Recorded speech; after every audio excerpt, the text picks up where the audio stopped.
Have you ever walked through an ancient cemetery at dusk and felt something watching you? That strange sensation creeping up your spine, as if unseen eyes were following your every step. What if I told you that feeling might be more real than you think? Deep within the shadowed pages of ancient texts lies a mystery so profound, so terrifying, that scholars have spent centuries trying to decode it. Today, we're peeling back the veil on one of history's most chilling secrets, the Rephaim. You've heard whispers of giants in the Bible. You know the stories of Goliath and the Nephilim. But what happened to these massive beings after they died? Where did their spirits go? The answer will shake you to your core. The Rephaim weren't just giants. They were something far more disturbing. Ancient texts describe them as the restless dead, the ghostly remnants of a forgotten race that once walked the earth with such power that their very presence altered the spiritual landscape forever. These weren't ordinary spirits wandering aimlessly through eternity. These were the phantoms of beings so mighty, so influential, that death itself couldn't contain their influence. Comment 779.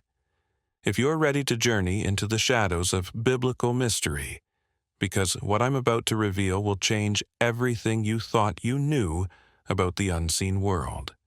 The word Rephaim appears dozens of times throughout ancient Hebrew texts, yet most people have never heard of them. Why? Because their story has been deliberately obscured, buried beneath layers of translation and interpretation that mask the terrifying reality of what they truly were. In the original Hebrew, Rephaim carries a dual meaning that sends chills through anyone who understands its implications. On one hand, it refers to the physical giants who once dominated the ancient world. On the other, it describes the shadowy afterlife existence of these same beings. Picture this for a moment. Imagine warriors 15 feet tall, with strength that could shatter stone and presence so overwhelming that entire armies would flee at the mere sight of them. Now imagine those same beings refusing to stay dead. The ancient world trembled at the mention of their name, not just because of what they were in life, but because of what they became in death. The Rephaim existed in a state that defied the natural order, caught between the world of the living and the realms of the dead. They were neither fully alive nor completely departed. Instead, they lingered as powerful spirits, influencing events from beyond the grave in ways that still echo through history today. But here's where it gets truly unsettling. These weren't random ghost stories told around campfires. These were documented encounters recorded by civilizations across the ancient Near East. The Babylonians spoke of them in their most sacred texts. The Canaanites built entire religious systems around appeasing them. The Phoenicians carved warnings about them into stone tablets that survive to this day. What kind of beings could command such universal fear and reverence across completely different cultures? Archaeological discoveries over the past century have begun to piece together the horrifying puzzle. Excavations in the ancient city of Ugarit revealed clay tablets containing detailed accounts of Rephaim gatherings. These texts describe massive spiritual assemblies where the ghostly giants would convene to influence the affairs of the living. They weren't passive spirits drifting through eternity. They were active, organized, and incredibly dangerous. The tablets speak of rituals designed to communicate with them, offerings made to appease their wrath, and desperate attempts by ancient rulers to harness their power for military conquests. In one particularly chilling account from the 14th century BC, a Ugaritic king describes summoning the Rephaim to aid in battle against invading enemies. The text details how these spectral giants appeared on the battlefield, their ghostly forms towering over mortal warriors like shadows cast by an unseen fire. The enemy forces, witnessing these supernatural reinforcements, threw down their weapons and fled in absolute terror. But the king's victory came at a price. The text goes on to describe how the Rephaim, once summoned, refused to depart. They lingered in his kingdom, demanding tribute, influencing his decisions, and gradually corrupting everything they touched. This pattern repeats throughout ancient literature. Time and again, we see accounts of rulers who sought to control the Rephaim, only to find themselves controlled by them instead. These ghostly giants possessed an intelligence and cunning that made them formidable opponents even in death. They understood human nature, exploited weaknesses, and used their supernatural abilities to manipulate events according to their own mysterious agenda. But what exactly were they trying to accomplish? Why did these spirits refuse to rest? The answer lies in understanding their origins, and this is where the story becomes truly extraordinary. The Rephaim weren't just any giants. According to ancient sources, they were the offspring of divine beings who had violated the natural order by mating with human women. This forbidden union created a hybrid race that possessed both supernatural power and human ambition. When these beings died, their unique nature prevented them from following the normal path into the afterlife. Think about the implications of this for a moment. These weren't ordinary souls seeking peace or resolution. These were beings who had tasted divine power and refused to let death separate them from it. They existed in a state of perpetual hunger, constantly seeking ways to influence the physical world they could no longer fully inhabit. Ancient texts describe them as consumed by an insatiable desire to reclaim their former dominance, to once again walk among the living as the rulers they believed themselves to be. The Hebrew Bible provides some of our most detailed accounts of these entities, though the full picture has been scattered across multiple books and often obscured by centuries of interpretation. In the book of Isaiah, we find a haunting passage that describes the Rephaim stirring in the depths of Sheol, the Hebrew underworld. The text portrays them rising from their thrones in the realm of the dead, greeting new arrivals with mocking words about how the mighty have fallen. But this isn't just poetic imagery. It's a glimpse into an organized hierarchy of powerful spirits who maintain their influence even beyond the grave. The prophet Ezekiel provides another piece of the puzzle, describing mighty warriors who descended to Sheol with their weapons of war, their swords placed under their heads, and their shields covering their bones. These weren't peaceful departed souls. These were warriors who carried their aggression and ambition into death itself. The text suggests they remained active, maintaining their military structure and continuing to wage war from the spiritual realm. But perhaps the most disturbing aspect of the Rephaim is how they interacted with the living. Ancient necromantic texts recovered from sites across Levant describe elaborate Mesopotamia and the rituals designed to communicate with these ghostly giants. These weren't simple seances or attempts to speak with deceased loved ones. These were complex magical operations that required months of preparation and involved significant personal risk. The practitioners understood they weren't dealing with ordinary spirits. They were attempting to negotiate with beings of immense power who viewed mortals as little more than useful tools. The rituals themselves are fascinating and terrifying in equal measure. Practitioners would create sacred spaces, often in caves or underground chambers that symbolically connected the world of the living with the realm of the dead. They would offer specific types of sacrifices, burn particular incenses, and recite incantations in languages so ancient that their meanings were already being forgotten when the tablets were written. The goal wasn't to command the Rephaim, which would have been impossible, but to petition them for favors, information, or protection. What makes these accounts so unsettling is their consistency across different cultures and time periods.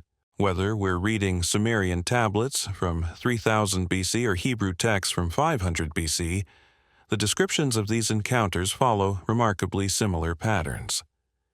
The Rephaim are always portrayed as intelligent, powerful, and dangerous.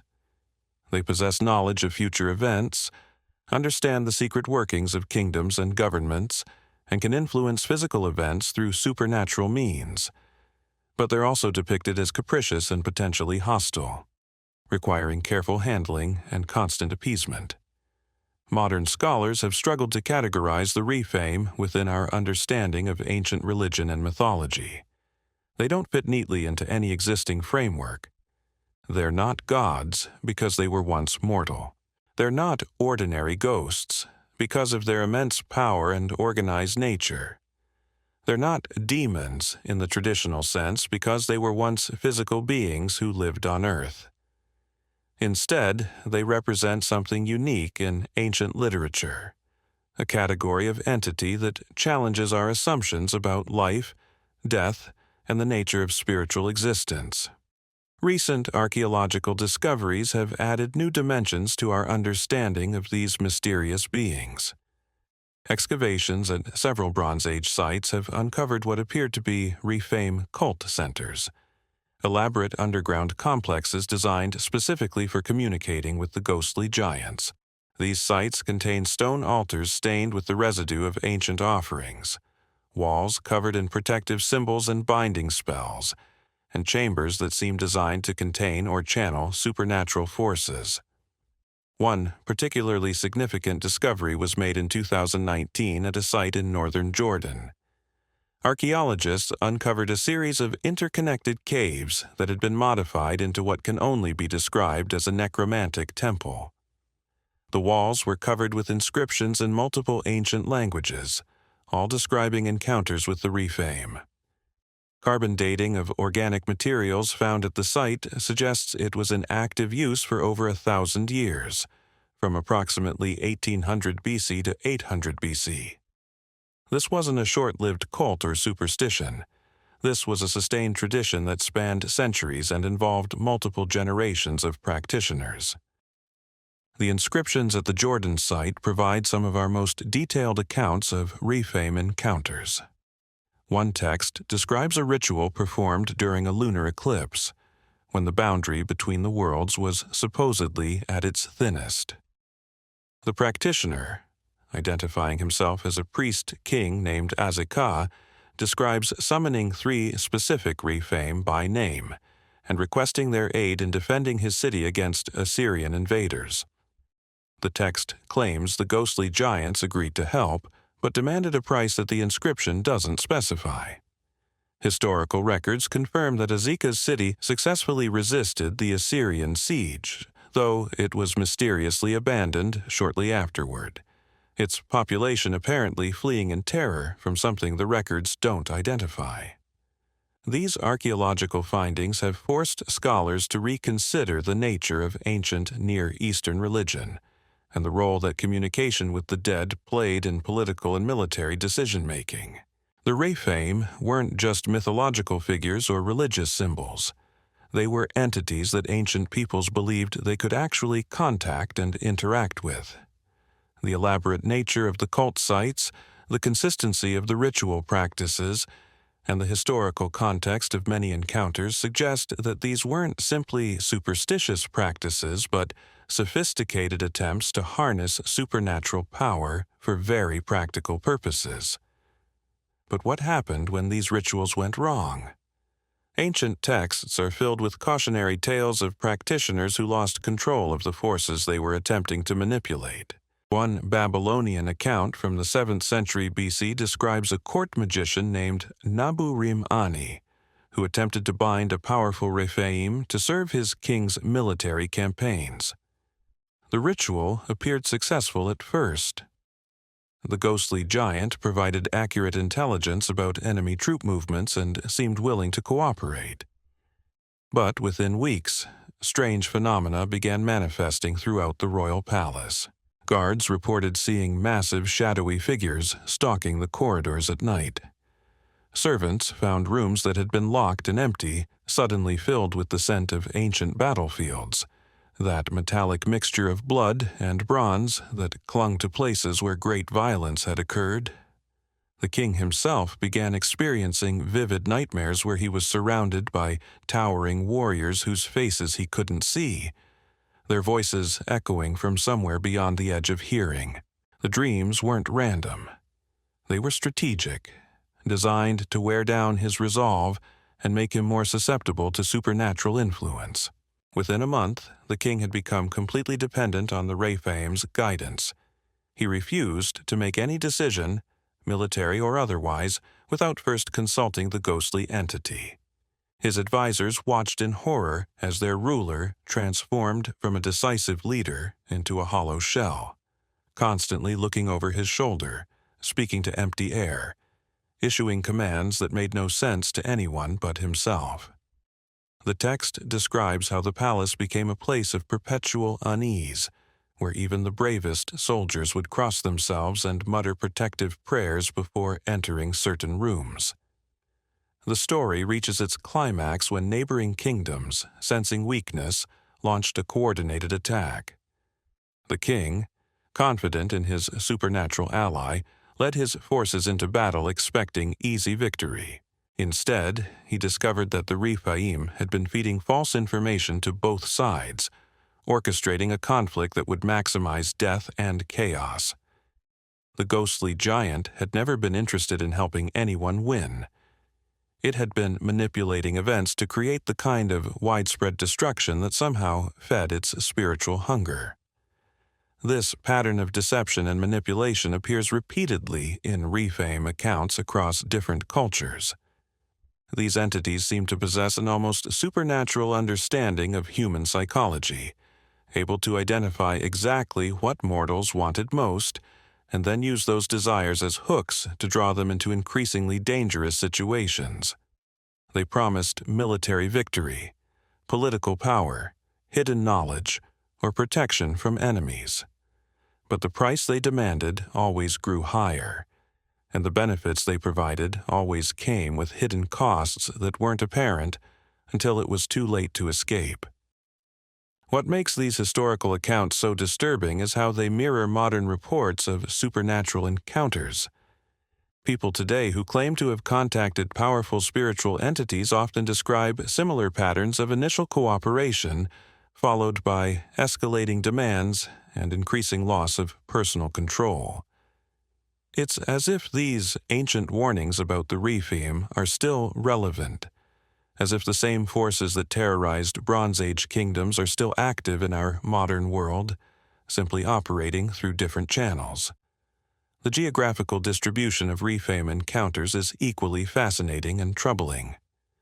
These entities weren't confined to a single region or culture.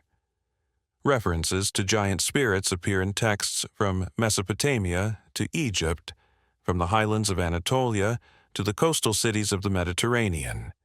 Each culture had its own name for them, its own methods of dealing with them, and its own cautionary tales about the consequences of trying to control them. Yet the fundamental characteristics remained consistent across all these different traditions. In Egypt, they were known as the Aku Shemsu, the followers of the spirits, described as the ghostly remnants of a primordial race of giant kings who ruled before the first dynasties. Egyptian texts describe elaborate ceremonies designed to prevent these entities from interfering with the pharaoh's divine authority. The famous pyramid texts contain numerous protective spells specifically designed to ward off the influence of these ancient giant spirits, suggesting that even the god-kings of Egypt feared their power. Mesopotamian sources provide perhaps the most detailed accounts of Rephaim encounters. Sumerian tablets describe them as the Anunnaki that were not, beings who had once walked among the gods but were cast down and denied proper rest in the afterlife.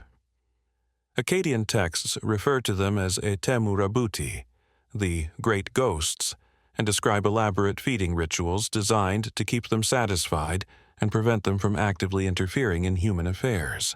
These weren't occasional supernatural encounters, but regular, systematic attempts to manage ongoing spiritual threats.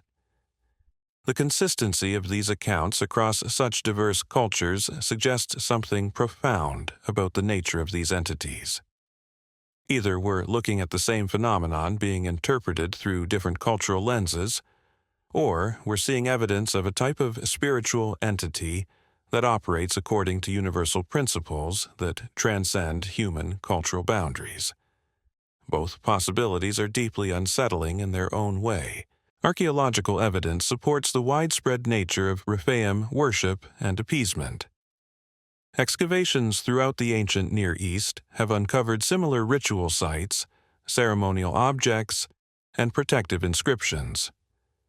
The artifacts show clear evidence of long-term use, with layers of accumulated offerings and repeatedly renewed protective symbols. These weren't abandoned ruins, but active spiritual centers that remained important to their communities for generations.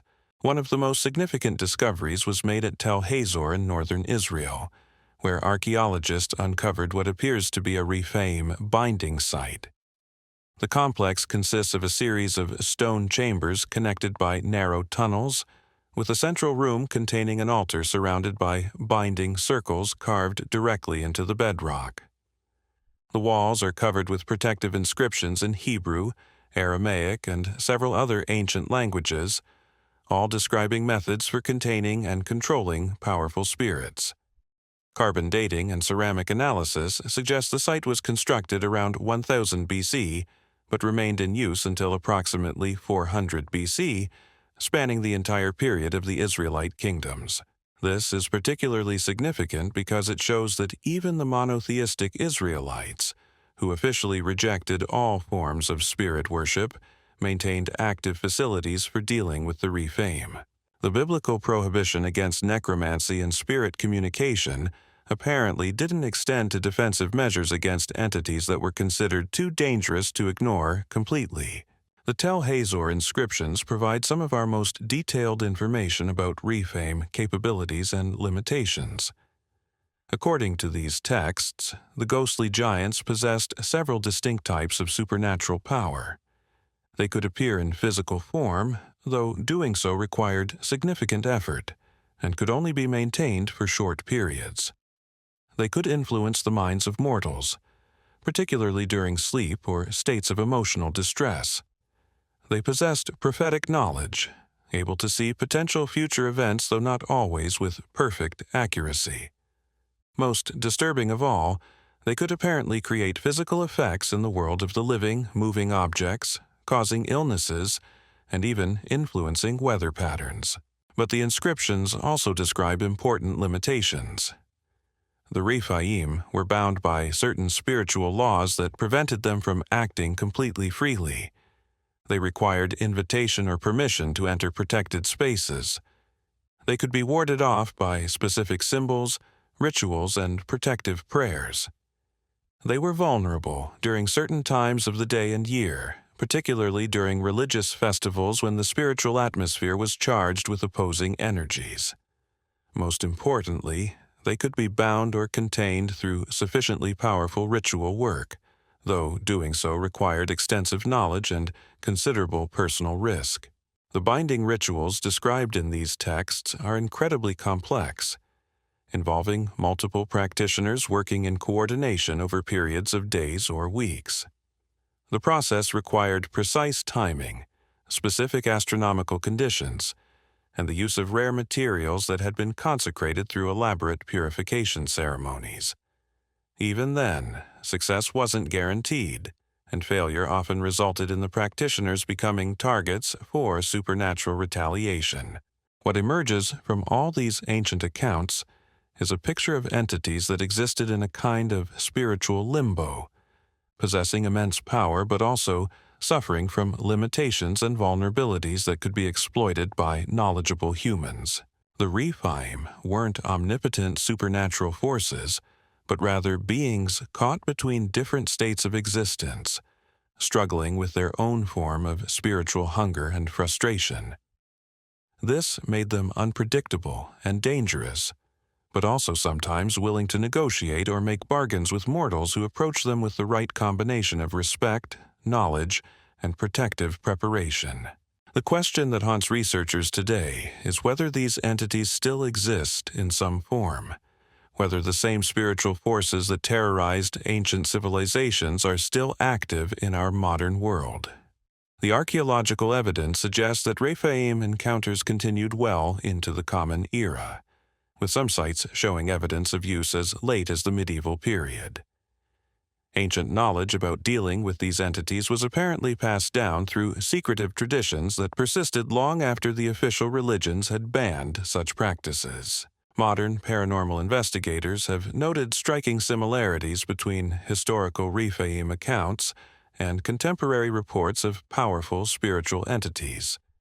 The same patterns of initial contact, escalating demands, and ultimate loss of control appear in modern case studies involving alleged supernatural encounters.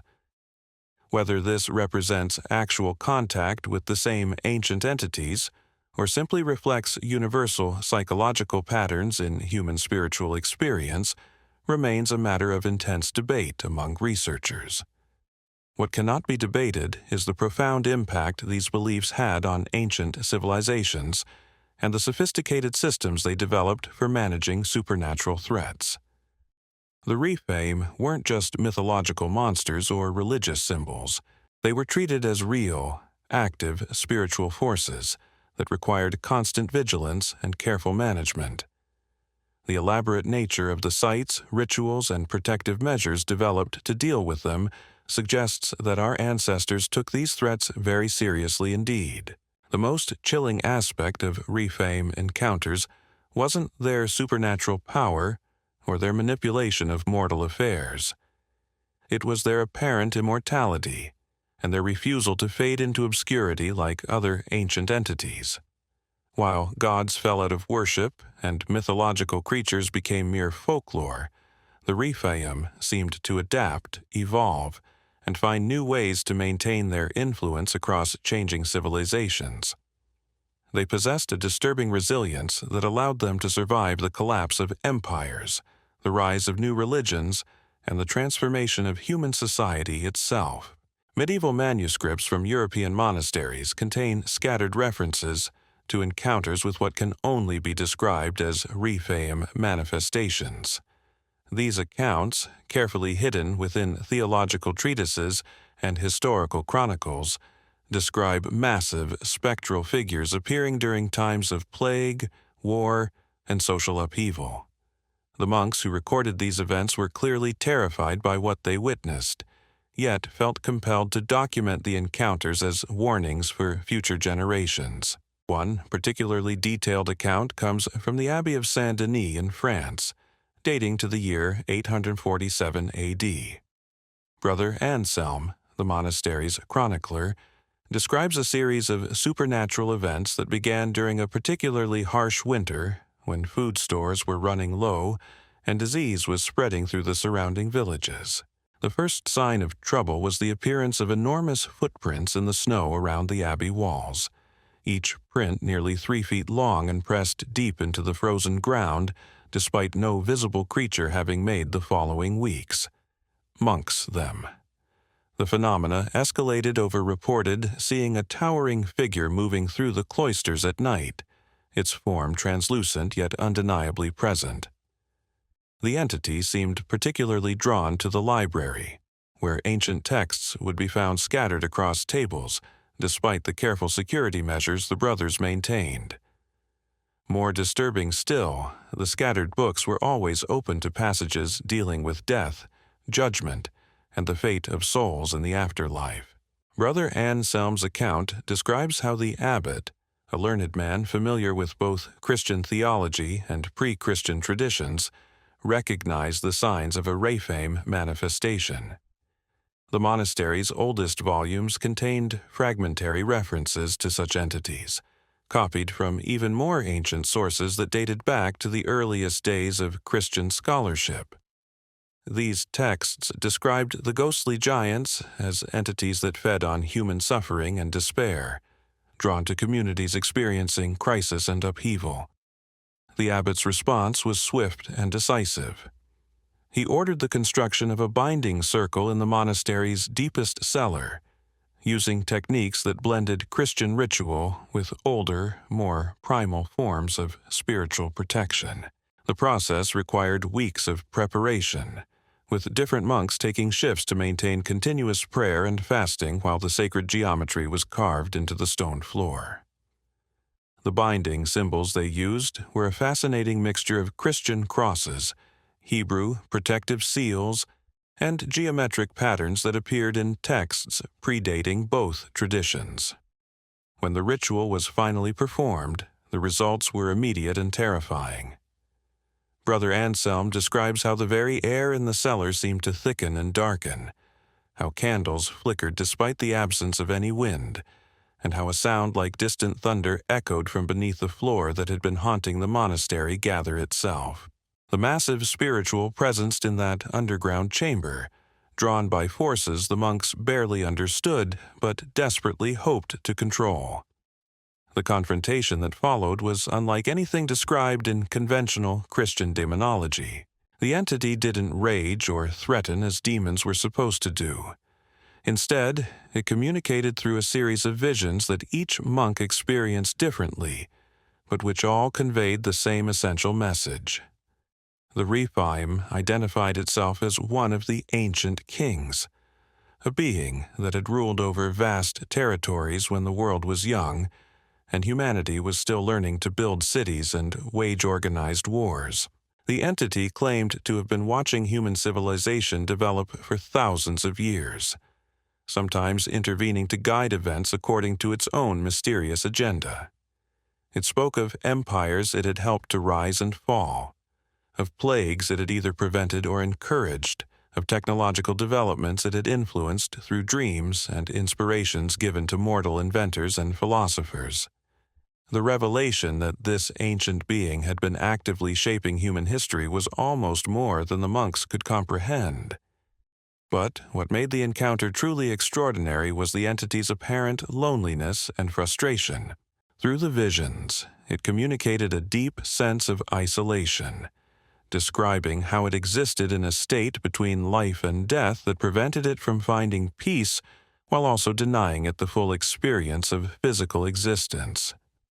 The Rephaim seemed to hunger not just for power or worship, but for genuine connection with other conscious beings.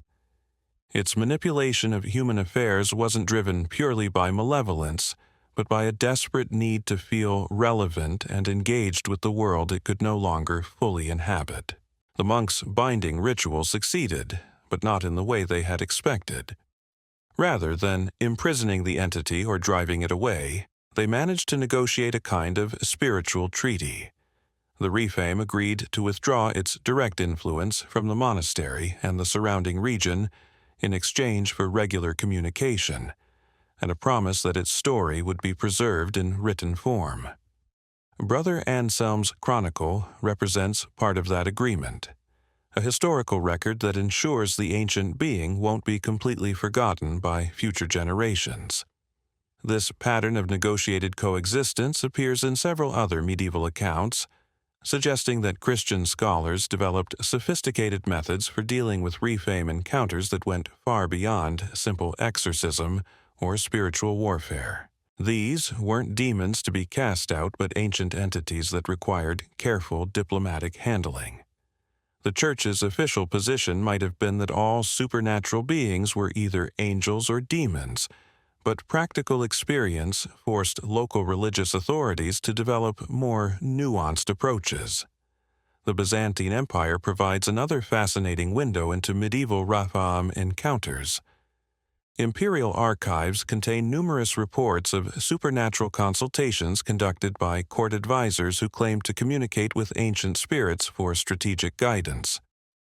These weren't secretive necromantic practices, but officially sanctioned diplomatic missions to the spirit world, conducted with the knowledge and approval of emperors who understood the potential value of supernatural intelligence.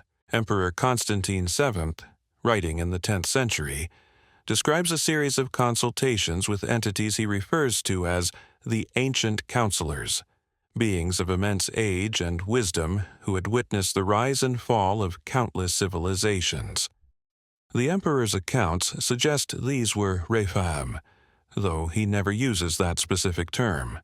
The entities provided strategic advice about military campaigns, economic policies, and diplomatic negotiations, often demonstrating knowledge of enemy plans and intentions that proved remarkably accurate. But the price for this supernatural guidance was steep. The ancient counselors demanded regular offerings of rare incense, precious metals, and elaborate ceremonial acknowledgments of their status and authority. More disturbing still, they seemed to require emotional sustenance from the humans who consulted them, feeding on the fear, awe, and desperation that characterized most supernatural encounters. Court officials who worked closely with these entities often reported experiencing nightmares, waking visions, and a gradual erosion of their ability to distinguish between natural and supernatural experiences. The Byzantine accounts also describe the physical toll that extended contact with Rephaim could exact on mortal practitioners. Imperial physicians documented a condition they called spirit sickness, characterized by premature aging, chronic fatigue, and a peculiar form of depression that seemed to drain the life force from affected individuals. Those who worked most closely with the ancient counselors often died young, their bodies apparently worn out by prolonged exposure to supernatural energies that human physiology wasn't designed to handle. These medieval encounters provide crucial insights into the long-term evolution of Rephaim behavior and capabilities. Unlike their ancient predecessors who often demanded worship or sought to establish direct political control, the medieval entities seemed more interested in subtle influence and long-term strategic planning. They had apparently learned that working through established human institutions was more effective than trying to replace them entirely. This shift in tactics suggests a form of supernatural intelligence that could adapt and evolve over time. The Rephaim weren't static entities trapped in ancient patterns of behavior, but dynamic beings capable of learning from their experiences and adjusting their methods accordingly. They had observed human civilization for millennia and had apparently developed increasingly sophisticated techniques for achieving their goals while minimizing the risk of detection or organized resistance. The geographical spread of medieval encounters also reveals important patterns about Rephaim distribution and preferences. These entities seemed particularly drawn to centers of political power, religious authority, and intellectual activity. Monasteries, imperial courts, and university towns reported encounters far more frequently than rural communities or merchant cities. This suggests that the Rephaim were specifically interested in influencing the development of human knowledge, governance, and spiritual understanding. Archaeological investigations at several medieval sites have uncovered physical evidence supporting these historical accounts. Excavations beneath the ruins of Byzantine administrative buildings have revealed hidden chambers containing the remnants of elaborate ritual spaces. These underground rooms feature the same combination of protective symbols and binding circles found at ancient Near Eastern sites, but adapted with medieval Christian imagery and Latin inscriptions. The continuity of these ritual practices across thousands of years and multiple religious traditions suggests that knowledge about dealing with Rephaim was preserved and transmitted through secretive scholarly networks that transcended political and religious boundaries. Medieval practitioners clearly had access to ancient texts and techniques that had been carefully preserved despite official religious prohibitions against necromancy and spirit communication. Carbon dating of organic materials found at these medieval sites reveals that many were used continuously for centuries, with layers of accumulated ritual residue indicating regular supernatural activity. The similarity of these deposits to those found at ancient sites suggests that the same types of entities were being encountered, and that similar methods were being used to manage them across vast spans of time. But perhaps the most significant aspect of the medieval evidence is what it reveals about the Rephaim's ultimate objectives. Unlike ancient accounts that often portrayed these entities as chaotic or purely destructive forces, medieval sources consistently describe them as having long-term goals and sophisticated strategic thinking. They seemed to be working towards some kind of ultimate purpose that required centuries or millennia to achieve. The nature of this purpose remains mysterious, but clues can be found in the consistent patterns of Rephaim influence throughout history. They seemed particularly interested in promoting technological development, encouraging the preservation of ancient knowledge, and influencing the evolution of human religious and philosophical thought. Rather than simply seeking power for its own sake, they appeared to be guiding human civilization towards some predetermined outcome. This revelation transforms our understanding of the Rephaim from malevolent supernatural predators to something far more complex and potentially more dangerous. If these entities have been systematically influencing human development for thousands of years, working toward goals that span multiple civilizations and religious traditions, then their impact on our current world may be far greater than anyone has previously imagined. The medieval accounts also provide disturbing hints about the Rephaim's relationship with human mortality and the cycle of life and death. Several sources describe these entities as being particularly active during periods of mass death, such as plagues, famines, and wars. They seem to draw some form of sustenance from human suffering and transition, growing stronger and more active when large numbers of people were dying. This connection to mortality may explain the Rephaim's apparent immortality and their ability to maintain coherent consciousness across such vast spans of time. While ordinary human souls presumably move on to whatever afterlife awaits them, the Rephaim seem to have found a way to anchor themselves to the physical world by feeding on the spiritual energy released during human death and suffering. If this theory is correct, then the Rephaim represent a form of spiritual parasitism that has been operating throughout human history, using our species' natural cycle of birth, life, and death to sustain their own unnatural existence.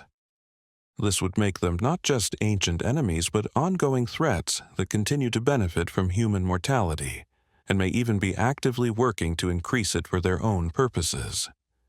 The implications of this possibility extend far beyond historical curiosity into urgent contemporary concerns.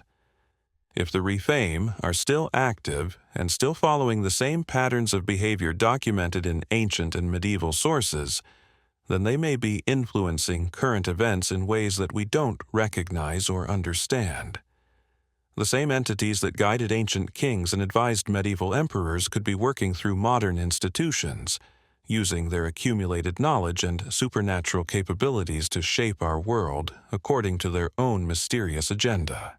This prospect becomes even more unsettling when we consider the Rephaim's demonstrated ability to adapt their methods to changing circumstances while maintaining their fundamental objectives across thousands of years. They have already proven capable of working through pagan religions, Christian institutions, and secular governments. There's no reason to believe they would be any less capable of operating through modern political systems, corporations, or technological networks. The medieval evidence suggests that the Rephaim's influence grows stronger during periods of social upheaval, technological change, and widespread uncertainty. If this pattern holds true, then our current era of rapid technological development, global connectivity, and social transformation may be creating ideal conditions for increased Rephaim activity. The same forces that are reshaping human civilization may also be providing new opportunities for these ancient entities to expand their influence and advance their long-term objectives. Understanding the historical patterns of Rephaim encounters may therefore be crucial for recognizing and responding to similar phenomena in our own time. The sophisticated techniques developed by ancient and medieval practitioners for detecting, communicating with, and protecting against these entities could prove invaluable for anyone who finds themselves dealing with similar supernatural encounters today.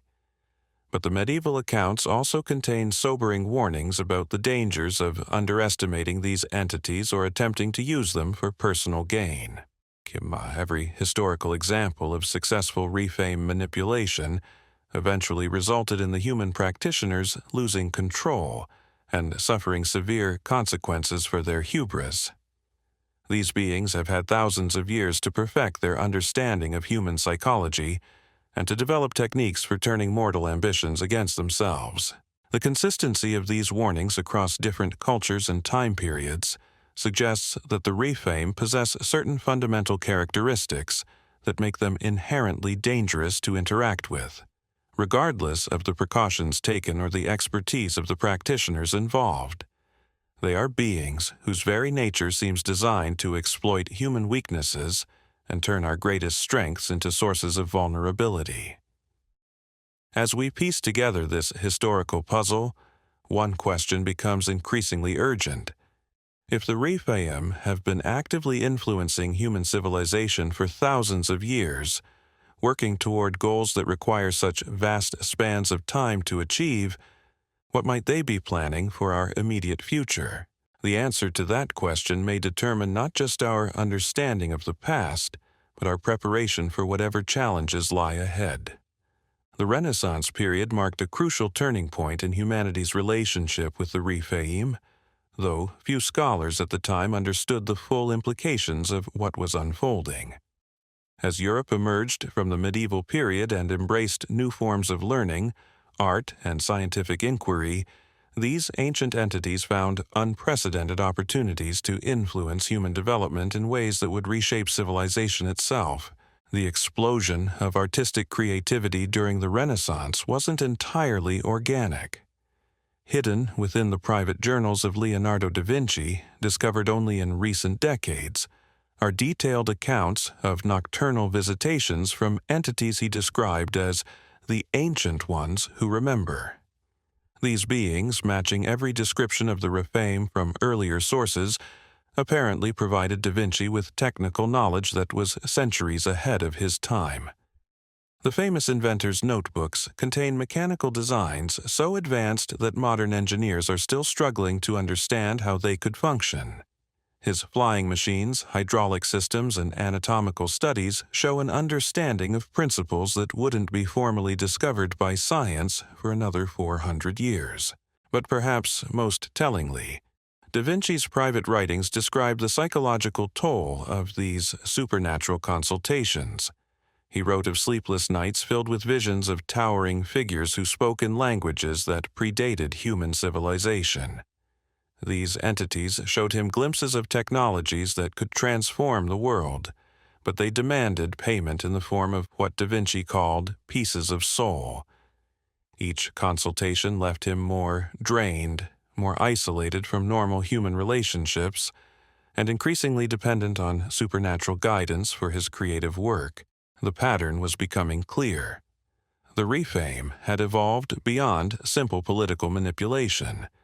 They were now directly interfering with human intellectual and artistic development, seeding ideas and innovations that would accelerate technological progress according to their own timeline. The Renaissance represented not just a rebirth of human learning, but a carefully orchestrated acceleration of civilization, guided by entities whose ultimate objectives remained hidden. Michelangelo's Sistine Chapel presents another fascinating piece of this puzzle. Art historians have long puzzled over certain figures in his biblical scenes that don't match any known theological or artistic traditions. These mysterious beings, depicted with enormous stature and faces that seem to shift depending on the viewing angle, appear throughout his work with disturbing consistency. Recently discovered correspondence between Michelangelo and his patron Pope Julius II reveals that these figures weren't artistic inventions, but accurate portrayals of entities that both men claimed to have encountered personally.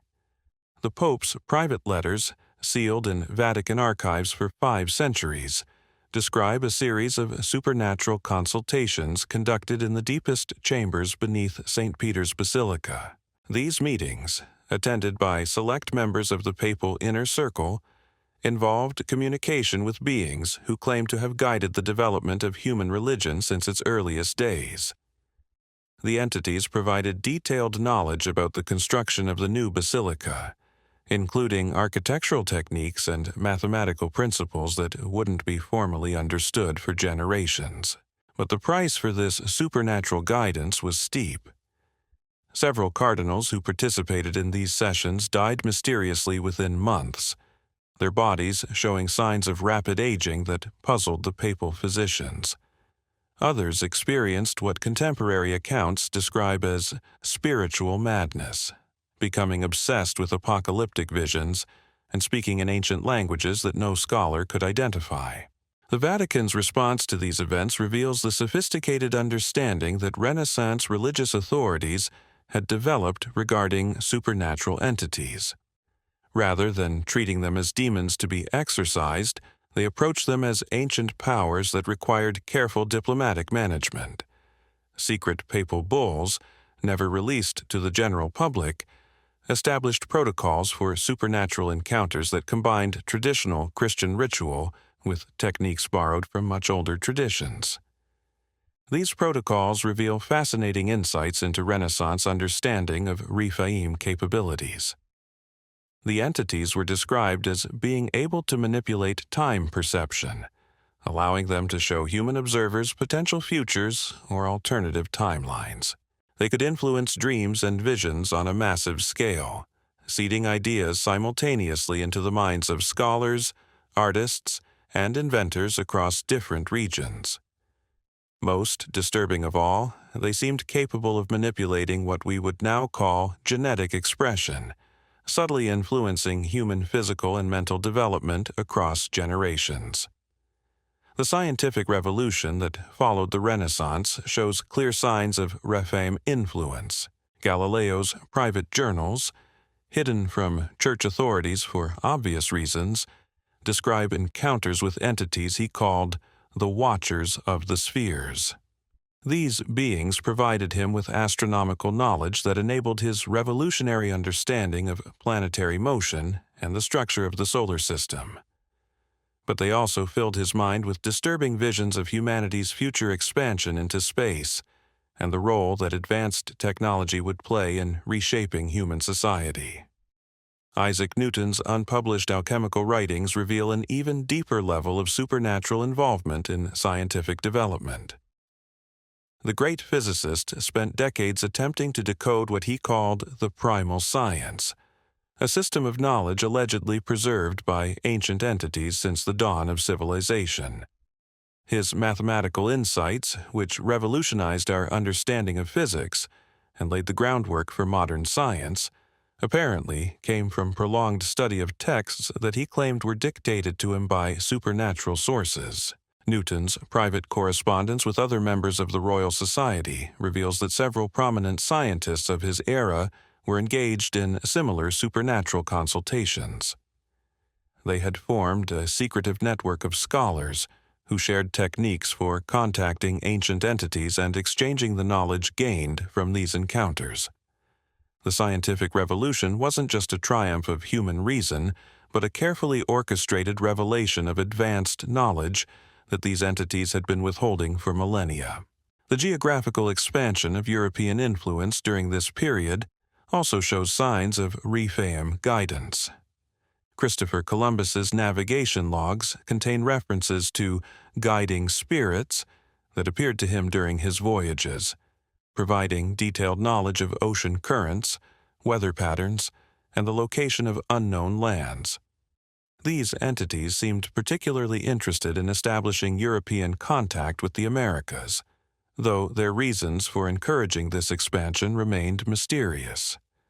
Archaeological investigations of pre-Columbian sites have revealed evidence that the Rephaim were also active in the Americas long before European contact. Mayan and Aztec texts describe encounters with giant spirits that match Rephaim descriptions, suggesting that these entities had been influencing human development on a global scale for thousands of years. The collision of European and Native American civilizations may have been orchestrated by supernatural forces working toward objectives that transcended any single human culture or empire. The Protestant Reformation presents another example of potential Rephaim manipulation. Martin Luther's personal writings describe a series of supernatural encounters that preceded his break with the Catholic Church. He wrote of being visited by ancient beings who showed him visions of religious corruption and provided him with theological arguments that would prove devastatingly effective against papal authority. These entities seemed particularly interested in fragmenting Christian unity and creating the conditions for religious warfare that would dominate European politics for centuries. The pattern was becoming increasingly clear. The Rephaim weren't just ancient relics clinging to relevance in a changing world. They were active agents of transformation, systematically introducing new technologies, ideas, and social structures that would accelerate human development while serving their own mysterious agenda. The Renaissance and early modern period represented a crucial phase in this long-term plan, setting the stage for the even more dramatic changes that would follow. The establishment of global trade networks during this era created new opportunities for Rephaim influence. Merchant families like the Medici and the Fuggers accumulated wealth and power that rivaled traditional nobility, but their rise was apparently guided by supernatural consultation. Private family archives contain references to ancient advisors who provided information about market conditions, political developments, and investment opportunities that proved remarkably accurate. These merchant networks also facilitated the global spread of esoteric knowledge and supernatural practices. Trading ships carried not just goods and diseases, but also texts, artifacts, and practitioners who could establish new centers of Rephaim worship and communication in distant lands. The same routes that spread Renaissance culture and technology also spread ancient methods for contacting and negotiating with supernatural entities. The printing press, perhaps the most transformative technology of the era, shows clear signs of supernatural influence in its development and application. Johannes Gutenberg's workshop records describe technical innovations that appeared to him in dreams, along with detailed knowledge of metallurgy and chemistry that he couldn't explain. More significantly, the first books chosen for mass production weren't selected randomly, but according to criteria that seemed designed to preserve and disseminate specific types of knowledge.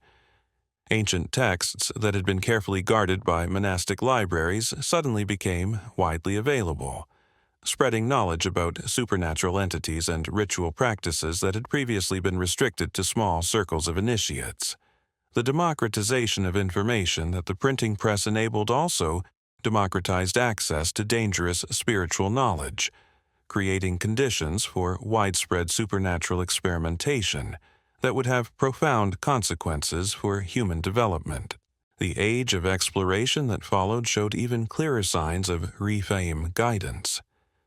Portuguese and Spanish expeditions were equipped with navigation techniques and geographical knowledge that shouldn't have been available to European scholars. Maps showing accurate coastlines of undiscovered continents appeared in royal archives decades before official exploration had confirmed their existence. These documents were apparently based on information provided by entities claiming to have observed human migration patterns for thousands of years.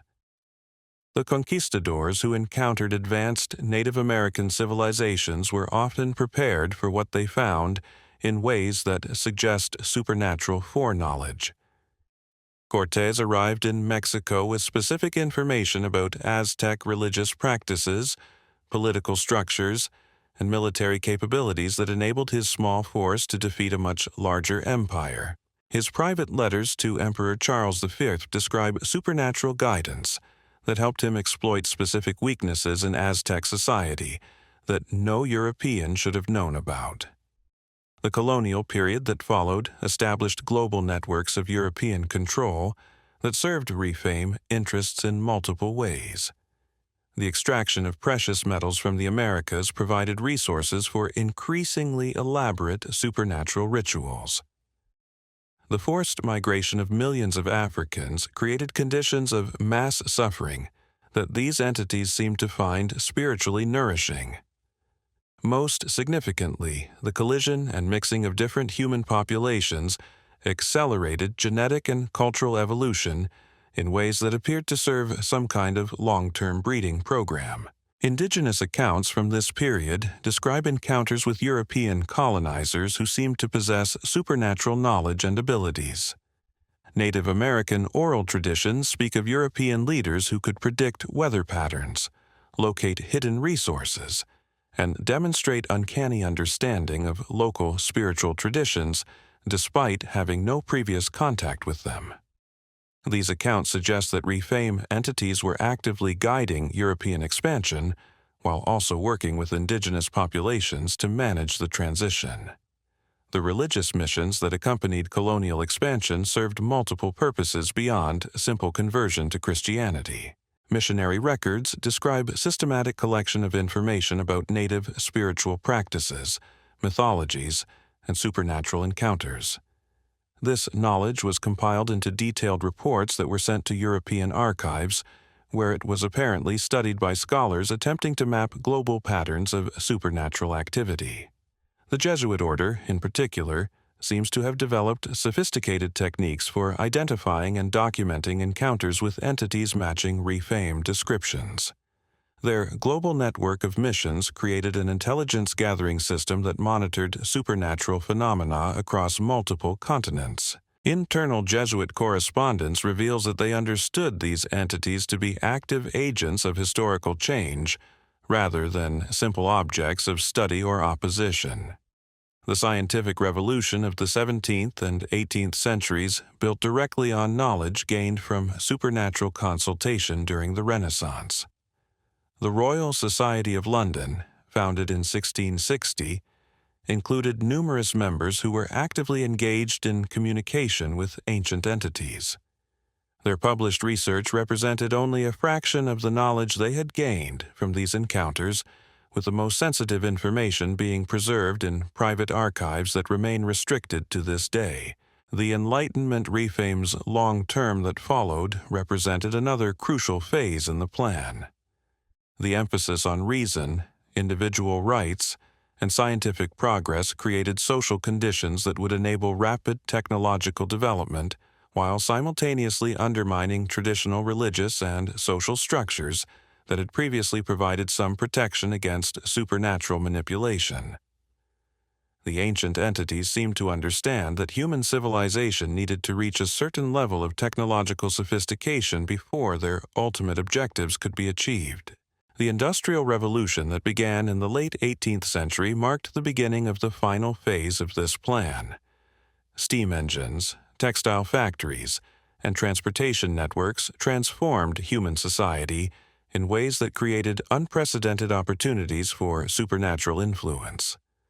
The concentration of large populations in urban centers, the development of mass communication systems, and the emergence of global economic networks provided the infrastructure that the Rephaim needed to exert influence on a planetary scale. Factory workers reported supernatural encounters with increasing frequency during this period. Industrial accidents often preceded by workers claiming to have seen massive, shadowy figures moving through the machinery. Labor organizers described being visited by ancient entities who provided them with tactical knowledge about organizing strikes and negotiating with factory owners. Even successful industrialists reported supernatural consultation, though they were understandably reluctant to discuss these encounters publicly. The railroad networks that spread across continents during the 19th century followed routes that often corresponded to ancient spiritual pathways identified in pre-industrial maps and texts.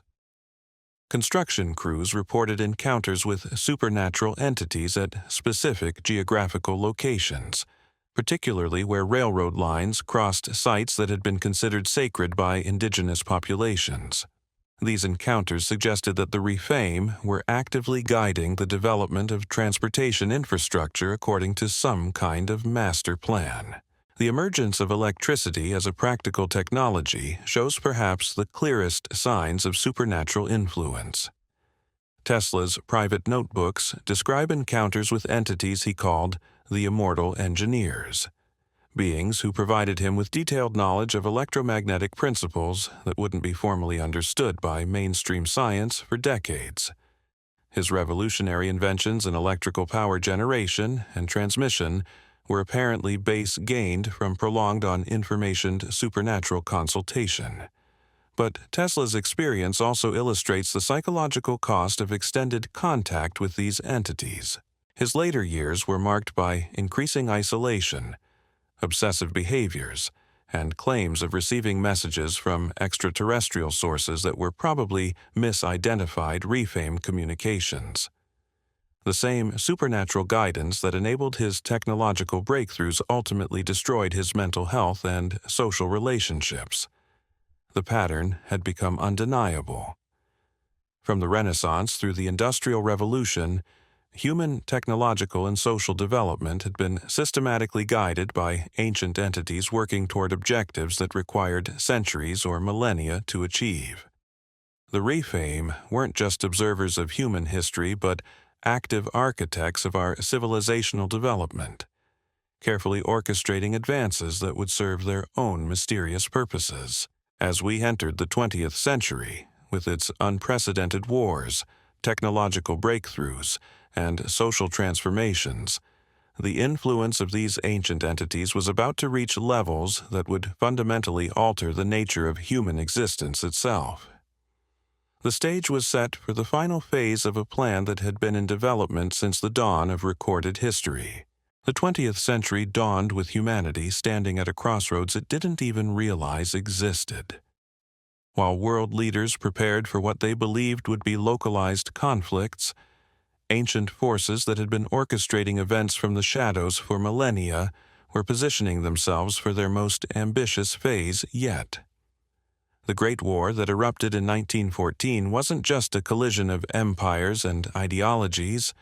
It was the opening act of a supernatural drama that would reshape the very fabric of human existence. Military commanders on all sides reported phenomena that defied conventional explanation. General Helmuth von Moltke's classified dispatches describe massive spectral figures observed moving across battlefields at Verdun, their towering forms visible through the smoke and chaos of artillery bombardments.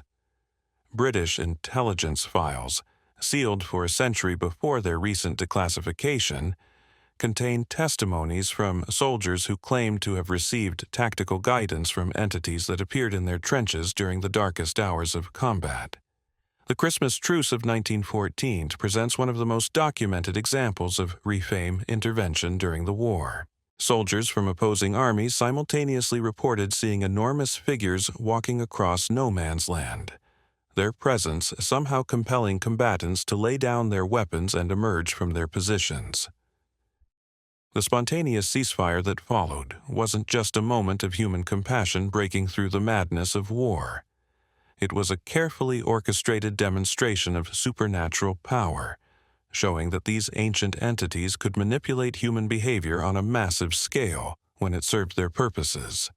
But the most disturbing aspect of Rephaim involvement in the Great War wasn't their occasional interventions to reduce casualties. It was their systematic encouragement of technological developments that would make future conflicts exponentially more destructive. Chemical weapons, aerial bombardment, and mechanized warfare all showed signs of supernatural guidance in their development and deployment. The entities seemed to understand that humanity needed to develop the capacity for unprecedented destruction before their ultimate objectives could be achieved. Fritz Haber's development of poison gas provides a chilling example of this guidance. The German chemist's laboratory notes describe nocturnal visitations from entities he referred to as the ancient alchemists, beings who provided him with detailed knowledge of chemical reactions and molecular structures that enabled his devastating innovations. These same entities apparently guided similar research in British and French laboratories, ensuring that all sides would develop equally horrific weapons that would maximize casualties and psychological trauma. The influenza pandemic that followed the war shows even clearer signs of supernatural orchestration. Medical researchers at the time noted that The disease seemed to spread in patterns that defied normal epidemiological principles. Cities with no apparent connection would experience simultaneous outbreaks, while other areas with extensive trade and travel connections remained mysteriously unaffected. The death toll of 50 million people represented exactly the kind of mass mortality event that historical accounts suggest the Rephaim require for spiritual sustenance. Hospital records from major cities during the pandemic contain numerous reports of supernatural encounters. Nurses described seeing massive shadowy figures moving through wards filled with dying patients, their presence somehow associated with sudden spikes in mortality rates. Doctors reported receiving detailed medical knowledge through dreams and visions, information that enabled them to treat symptoms they had never encountered before, but that came with the disturbing sense that they were being guided by entities that wanted to prolong suffering rather than alleviate it. The Russian Revolution of 1917 provides another clear example of Rephaim manipulation of political events. Lenin's private correspondence, discovered in Soviet archives after the fall of communism, describes supernatural consultations that preceded his return to Russia. The entities he communicated with provided him with detailed intelligence about political conditions in Petrograd and specific tactical advice about timing his revolutionary activities for maximum effectiveness. But the Rephaim weren't just supporting the Bolsheviks. Similar supernatural guidance was apparently being provided to their opponents, creating conditions for the prolonged civil war that would devastate the Russian Empire and kill millions of people. The entities seemed less interested in which side won than in maximizing the destruction and social upheaval that the conflict would produce. The economic collapse that followed the war created ideal conditions for the kind of mass desperation and uncertainty that the Rephaim had always exploited. The hyperinflation in Germany, the stock market crash of 1929, and the Great Depression that followed all showed signs of supernatural manipulation. Financial records from major banks contain references to economic predictions that proved unnaturally accurate, apparently based on information provided by ancient entities with comprehensive understanding of human psychological reactions to economic stress. Adolf Hitler's rise to power represents perhaps the most horrific example of Rephaim influence in human history. The future dictator's early political writings describe supernatural encounters that began during his failed artistic career in Vienna. These entities, which he initially welcomed as sources of inspiration and guidance, gradually took control of his psychological development in ways that would have catastrophic consequences for humanity. The Nazi occult research programs that developed during the Third Reich weren't fringe activities conducted by eccentric mystics. They were systematic attempts to establish direct communication with the Rephaim and harness their power for military and political purposes. Heinrich Himmler's Ahnenerbe organization conducted expeditions to ancient sites across the globe, seeking artifacts and knowledge that would enable more effective supernatural consultation. The Holocaust that followed wasn't just an expression of human hatred and ideology. It was a carefully orchestrated mass sacrifice designed to provide the Rephaim with unprecedented quantities of spiritual energy. The systematic nature of the killing, the specific targeting of populations with strong spiritual traditions, and the ritualistic elements incorporated into the extermination process all suggest supernatural guidance that went far beyond ordinary human evil. Concentration camp survivors reported supernatural phenomena with disturbing frequency. Guards and prisoners alike described seeing massive figures moving through the camps at night, their presence associated with selections for the gas chambers and sudden increases in mortality rates. Some survivors claimed that these entities seemed to feed on the terror and despair that permeated the camps, growing stronger and more active as conditions deteriorated. The Allied response to Nazi occultism reveals that Western intelligence services understood the supernatural dimensions of the conflict. Winston Churchill's private papers describe meetings with entities he called the Ancient Guardians, beings who provided him with strategic intelligence about German military plans and psychological insights into Hitler's decision-making process. The British Prime Minister's famous intuition about Nazi intentions apparently came from supernatural consultation rather than purely rational analysis. The Manhattan Project that developed the atomic bomb shows the most dramatic example of Rephaim influence on technological development. J. Robert Oppenheimer's classified journals describe encounters with entities he referred to as the primordial firebringers, beings who provided him with theoretical insights that enabled the breakthrough calculations necessary for nuclear fission. The physicist's famous quotation from Hindu scripture after the first test explosion, "Now I am become death, destroyer of worlds," wasn't just a literary reference but a recognition of the supernatural forces that had guided his work. The decision to use atomic weapons against civilian populations in Japan wasn't based purely on military considerations. Intercepted Japanese diplomatic communications suggest that the country was already prepared to surrender before the bombings occurred. The real purpose seems to have been demonstrating to the Rephaim that humanity had developed the capacity for species-level destruction that these entities required for their ultimate objectives. The psychological impact of nuclear weapons on global consciousness created exactly the kind of existential anxiety that the Rephaim had always used to increase their influence over human affairs.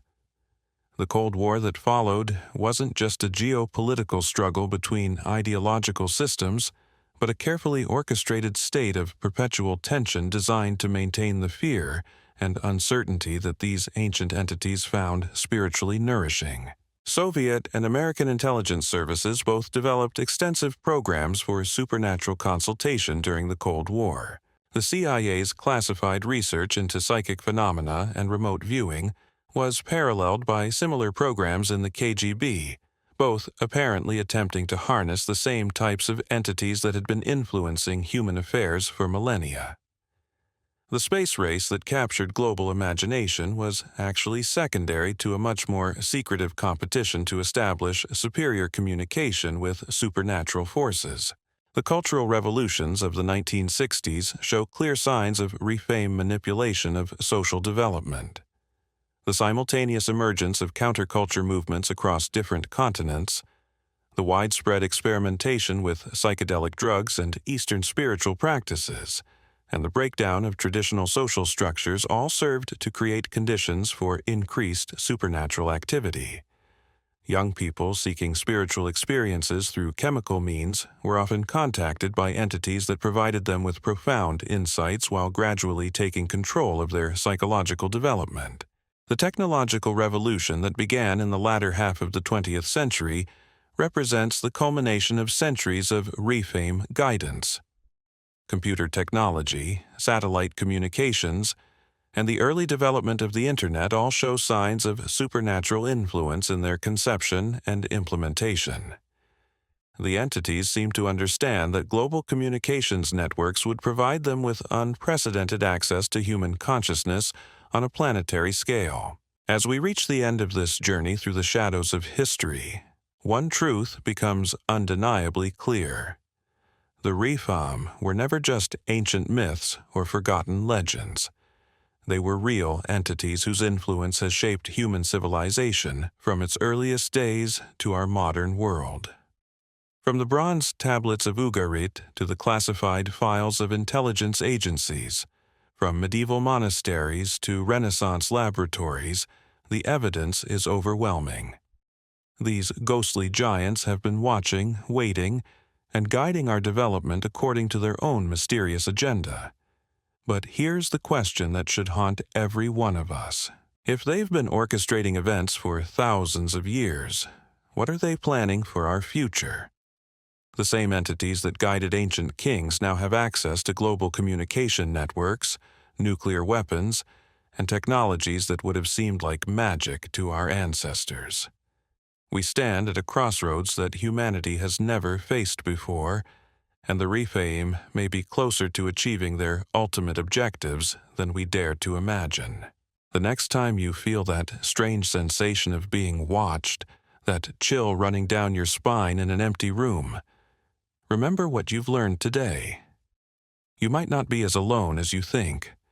The forgotten ghosts of the ancient giants are still among us, still influencing our world in ways we're only beginning to understand. The question is, will we recognize their presence before it's too late?